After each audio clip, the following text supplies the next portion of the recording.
In order to create a custom link on Clever, you're going to want to go to your page, and the first thing you're going to do is find where it says Add Resources, and we need to search up the link that we're going to put in. So go to that page and copy the address and paste that here. When it realizes it can't find it in its library, it's going to ask you to create a custom link. Click on that.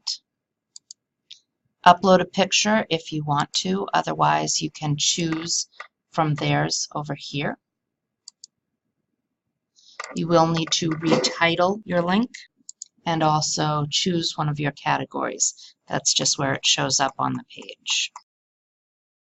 Click Add Resource.